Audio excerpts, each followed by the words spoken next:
Halo sahabat Sensus, kita lanjutkan pendataan ke blok 4 kuesioner SP 2020 C2 yang mencatat keterangan pada setiap anggota rumah tangga. Blok 4 ini wajib ditanyakan untuk setiap anggota rumah tangga. Misalnya, jika dalam satu rumah tangga terdapat 3 orang, maka blok 4 akan ditanyakan 3 kali, yaitu untuk menggali keterangan tentang anggota rumah tangga pertama, kedua, dan ketiga. Tidak perlu menanyakan kepada orang yang bersangkutan, bisa ke anggota rumah tangga lain yang mengetahui. Pada beberapa pertanyaan berikutnya, saya akan menanyakan secara lengkap tentang Ibu Feni, baik tentang agama, migrasi, dan apakah Ibu Feni pernah tinggal di kota lain, pekerjaan Ibu Feni, informasi terkait disabilitas atau gangguan yang diderita, pendidikan dan pekerjaan Ibu, hingga jumlah anak yang pernah dilahirkan. Rinci sekali ya pertanyaannya, Mas. Iya Bu, karena ini pendataan secara lengkap. Kemarin ketika tahapan pemutakhiran, hanya dicatat berapa orang yang tinggal di sini.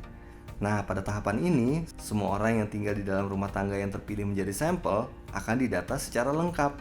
Namun, kerahasiaan akan kami jamin, Bu. Baiklah kalau begitu. Boleh saya tahu nama lengkap Bu Feni yang sesuai dengan KK atau KTP, Bu? Kalau sesuai KTP, nama saya Feni Longarini. Berapa nomor NIK Ibu? Wah, saya tidak hafal. Saya lihat KTP dulu ya. Silakan, Bu.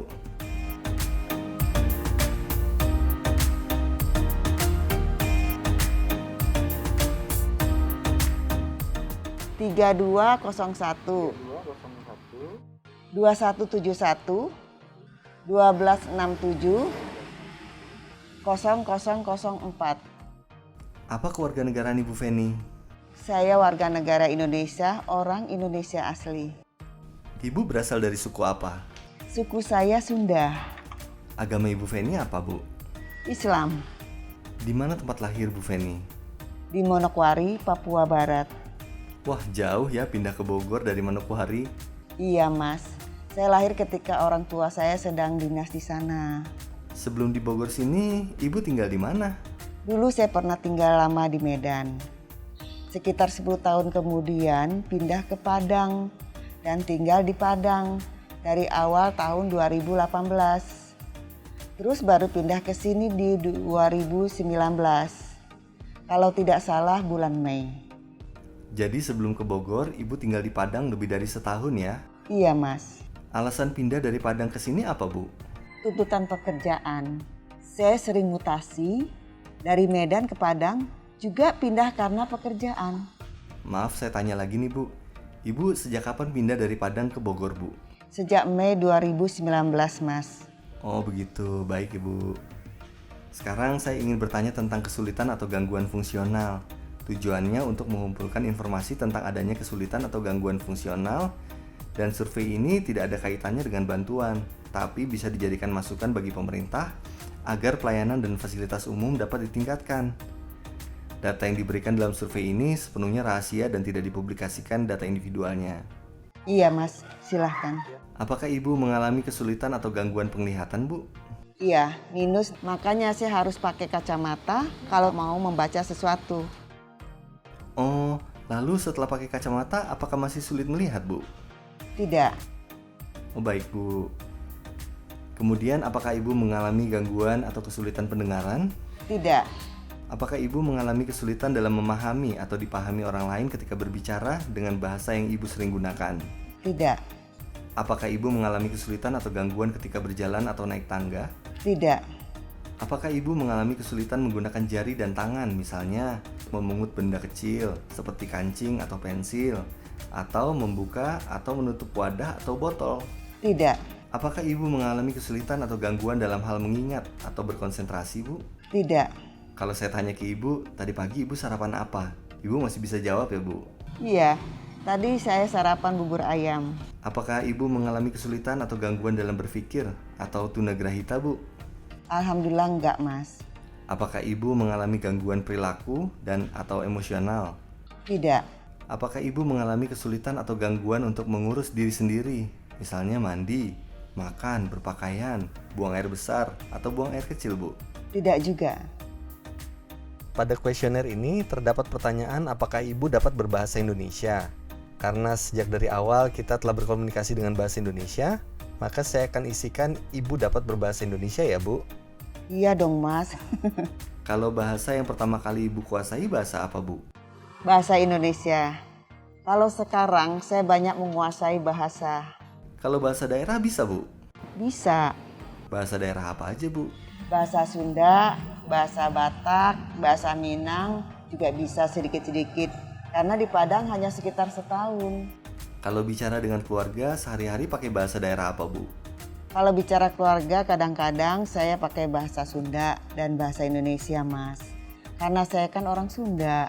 Kalau bicara dengan tetangga, Sama, kadang pakai bahasa Sunda, sering pakai bahasa Indonesia. baik, Bu. Saya lanjutkan ke pertanyaan berikutnya ya, Bu. Silahkan.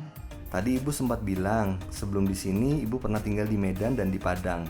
Kira-kira di bulan September 2016, saat itu Ibu tinggal di mana?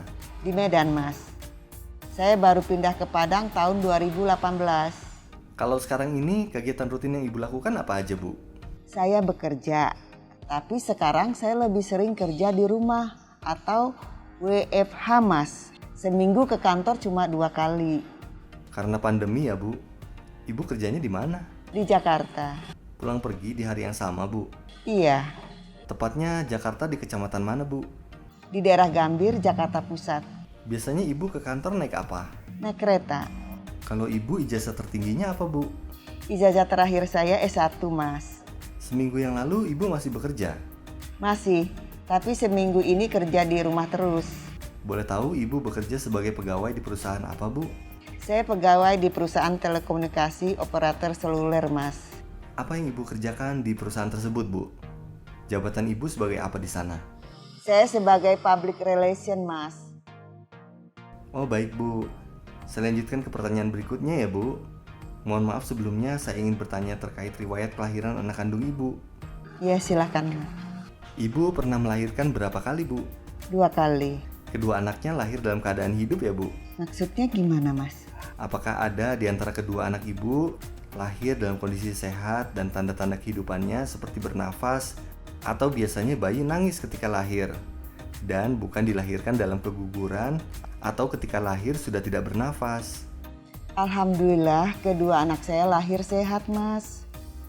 Kedua anak itu anak-anak Ibu yang tadi sempat Ibu sebutkan ya, Bu? Yang laki-laki sekolah ke Belanda dan yang perempuan sudah meninggal. Iya, Mas. Jadi saya simpulkan, Bu, anak kandung Ibu ada 2 orang. Satu laki-laki masih hidup namun tidak tinggal bersama Ibu. Satu perempuan sudah meninggal. Iya, benar. Sejak 1 Januari 2016, apakah Ibu Feni pernah melahirkan anak dalam keadaan hidup? Walah, suami saya sudah lama meninggal, Mas. Saya lahiran anak siapa itu? Lagian sudah sepuh, juga sebentar lagi pensiun. Gak maulah punya anak lagi. Nah, sahabat Sensus, berikut hasil pengisian blok 4 dari wawancara saya dengan responden tadi.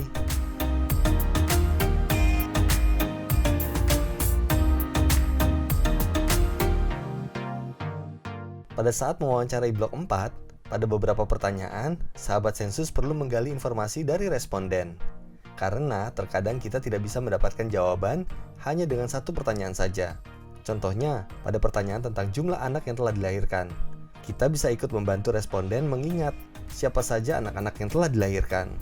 Dan kita perlu memastikan bahwa anak yang dilahirkan adalah anak yang lahir hidup, bukan anak yang keguguran, lahir mati, meskipun mereka sudah diberi nama oleh orang tuanya.